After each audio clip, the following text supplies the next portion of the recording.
Hello दोस्तों, स्वागत है आपका अपने यूट्यूब चैनल स्टडी पॉइंट में। हाँ, ठीक है। दोस्तों, आज हम बात करेंगे करंट अफेयर्स, विश्व के करंट अफेयर्स की। चलिए दोस्तों, तो शुरुआत करते हैं अपने विश्व के करंट अफेयर्स की और हमारे चैनल को ज़्यादा से ज़्यादा शेयर करें, सब्सक्राइब कीजिए और शेयर कीजिए। धन्यवाद। संयुक्त राष्ट्र शांति स्थापना कोष के लिए भारत देगा $1,50,000 अमेरिकी डॉलर।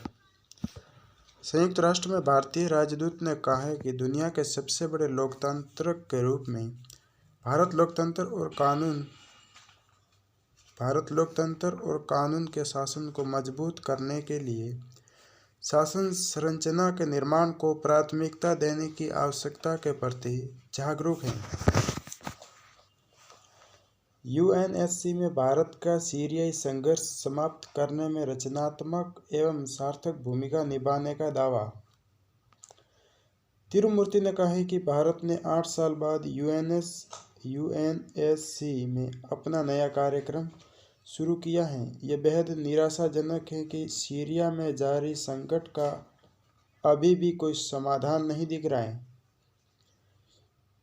चीन ने दिया बड़ा झटका, अमेरिका के 28 अधिकारियों पर लगाया प्रतिबंध। चीन का कहना है कि इन अधिकारियों ने बीजिंग की संप्रभुत्व का उल्लंघन किया है। इस रोक के बाद अब चीन, मकाऊ व हांगकांग में इन अधिकारियों व उनके परिजनों के प्रवेश पर रोक लगा दी गई है। आतंकवादी खतरों से मुकाबले के लिए संयुक्त राष्ट्र ने किया वैश्विक कार्यक्रम शुरू। असुरक्षित लक्ष्यों के खिलाफ आतंकवादी खतरों का मुकाबला करने और संयुक्त राष्ट्र के सदस्य राज्यों को इन संकट से निपटने में मदद करने के लिए संयुक्त राष्ट्र ने शुरू किया है वैश्विक कार्यक्रम। अमेरिकी राष्ट्रपति का बड़ा फैसला, पेरिस जलवायु समझौते में फिर से शामिल होगा अमेरिका। अमेरिका के राष्ट्रपति बनने के तुरंत बाद जो बाइडेन ने पूर्ववर्ती डोनाल्ड ट्रंप की कुछ नीतियों को पलटने का काम शुरू कर दिया है। जो बाइडेन ने अमेरिका के 46वें राष्ट्रपति के रूप में शपथ ली। अमेरिका के नए राष्ट्रपति जो बाइडेन ने शपथ लेने के बाद कहा है कि हम अमेरिका को एकजुट करेंगे। ये लोकतंत्र का दिन है, यह अमेरिका का दिन है। यह उम्मीद दोबारा खड़ा होने और हर चुनौती से निपटने का दिन है। ईरान के साथ अन्य 6 देशों ने खोया यूएनजीए में मतदान का अधिकार। ईरान के अलावा यूएनजीए में मतदान का अधिकार खो चुके अन्य देश लीबिया, नाइजर, कांगो, बेजविल, मध्य अफ्रीका गणराज्य, जिम्बाब्वे और दक्षिण सूडान। चीन में आइसक्रीम में मिला कोरोना वायरस। इस आइसक्रीम का उत्पादन चीन के तियानजिन क्षेत्र में डेकियाडो फूड कंपनी द्वारा किया गया है। कंपनी ने कथित तौर पर एक बैच के कुल 29,000 डिब्बों में से लगभग 390 कार्टून बेचे थे। फिलिस्तीन में 14 साल बाद होंगे पहले राष्ट्रीय चुनाव। फिलिस्तीन में 14 वर्षों के बाद पहली बार 22 मई को संसदीय चुनाव, 31 जुलाई को राष्ट्रपति चुनाव और 31 अगस्त को फिलिस्तीनी राष्ट्रीय परिषद के चुनाव होंगे।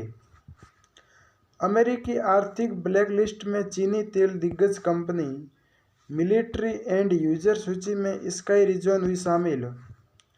अमेरिका ने दक्षिण चीन सागर में अपने पड़ोसियों को डराने में चीन की मदद करने के लिए अपनी आर्थिक ब्लैकलिस्ट में चीनी national overseas oil corporation CNOOC को शामिल किया है। सेंट्रल अफ्रीकन रिपब्लिक के राष्ट्रपति टोडोरो ने चुनाव में दोबारा हासिल की जीत। राष्ट्रपति फॉस्टिन आर्केज टोडेरो ने 53% से अधिक वोटों के साथ फिर से चुना गया। एलोन मस्क बने दुनिया के सबसे अमीर व्यक्ति, जेफ बेजोस को छोड़ा पीछे। एलोन मस्क दुनिया के सबसे अमीर व्यक्ति बन गए हैं और ब्लूमबर्ग बिलियनर्स इंडेक्स पर अमेजन के संस्थापक जेफ बेजोस से आगे निकल गए हैं। ये इंडेक्स दुनिया के 500 सबसे धनी लोगों की रैंकिंग दर्शाता है। अमेरिकी कांग्रेस ने 306 मतों से अगले राष्ट्रपति के तौर पर जो बाइडेन की जीत की पुष्टि की।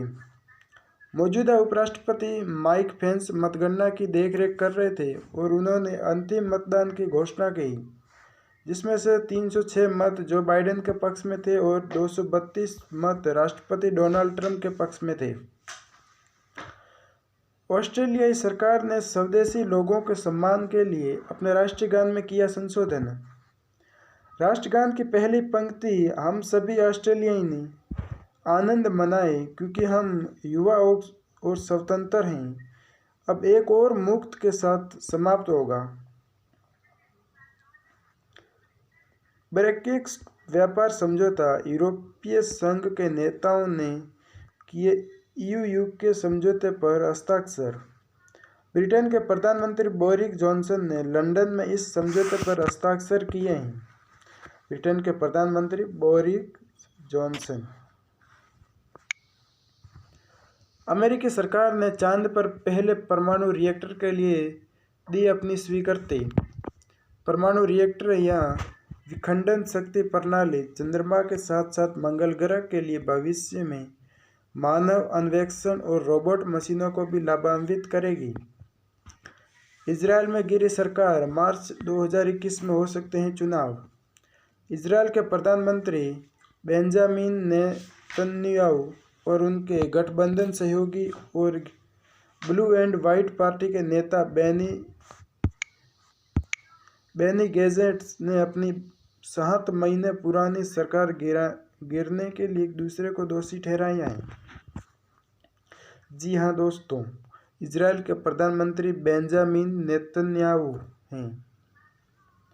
सिंगापुर की स्ट्रीट फूड यूनेस्को की विरासत सूची में हुई शामिल। सिंगापुर के स्ट्रीट फूड कॉर्नर्स को देश के भोजन कक्ष के तौर पर भी जाना जाता है, जहाँ सभी क्षेत्रों के लोग सुबह से लेकर रात तक बहुत सस्ते दामों पर ताज़ा पकाए हुआ भोजन या व्यंजन खाते हैं।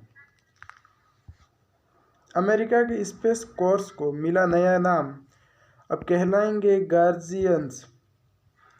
अमेरिका में लगभग 2 साल पहले इस फोर्स के गठन का घोषणा की गया। ये फोर्स अमेरिका के 6ठे सशस्त्र बल के रूप में सामने आया। प्रधानमंत्री मोदी ने ब्रिटेन के G7 शिखर सम्मेलन का निमंत्रण स्वीकारा। धन्यवाद दोस्तों वीडियो को देखने के लिए। और हमारे वीडियो को अभी तक सब्सक्राइब नहीं किया तो सब्सक्राइब कीजिए, लाइक कीजिए और ज़्यादा से ज़्यादा शेयर कीजिए। Thank you.